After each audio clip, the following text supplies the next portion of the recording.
Good morning. I'd like to read to you from a book that I'm enjoying right now, and it's called Happiness is a Serious Problem, a Human Nature Repair Manual by Dennis Prager. And I think this is very important because too often circumstances are allowed to override our attitude, and that's something that's within our control. I do not exclude myself from that criticism or application. It's certainly something I could get better at, and I want to. But in reading this, it points out that that is within my control. It's very easy to blame, and it's almost understandable that people would want to blame something else for any dissatisfaction that they're having, because that would imply that there's a responsibility that I have, or that a person would have, or that there is a choice to be made or could be made that could change the outcome. It's a lot easier just to point a finger and say that external is to blame, rather than what might I do, or how might I be able to improve. So here it is, chapter number 6. Human nature is insatiable.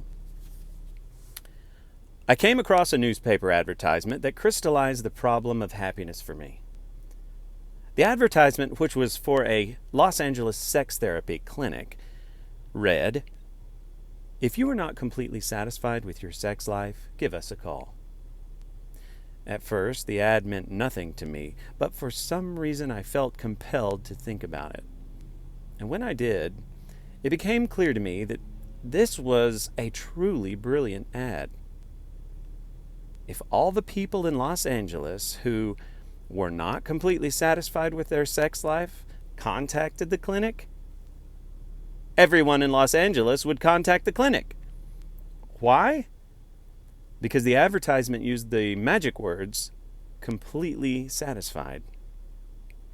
Who is completely satisfied with anything? To illustrate this point, imagine these ads.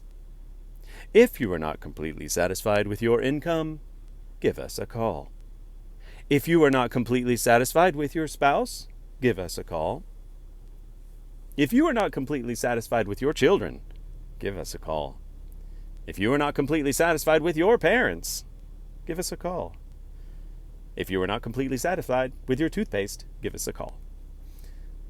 We are completely satisfied with nothing. The reason is human nature. It is insatiable.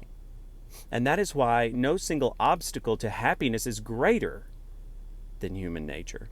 Whatever our nature desires, love, sex, money, attention, pleasure, food, security, cannot be supplied in sufficient quantities to satisfy it completely. Pay attention to the order of words first spoken by a child, and you will probably notice what I did with my youngest.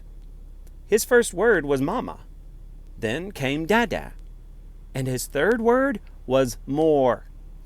These words of a baby accurately represent our deepest urges, first for love and security, and then for more of everything. That human nature is the greatest single obstacle to happiness is too rarely pointed out by those who speak or write about happiness. First, it strikes many people as too pessimistic. Second, citing our own nature as the greatest obstacle to happiness means that to be happy, we have to battle ourselves, and this is not something many people want to hear.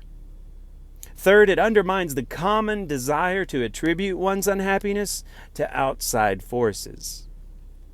Nevertheless, whether we wish to confront it or not, human nature is the greatest obstacle to happiness.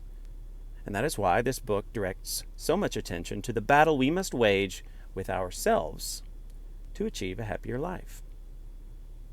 Well, God bless you. Happy Sunday. I'm recording this outside of my favorite pizza place, the Mellow Mushroom. And it makes me happy.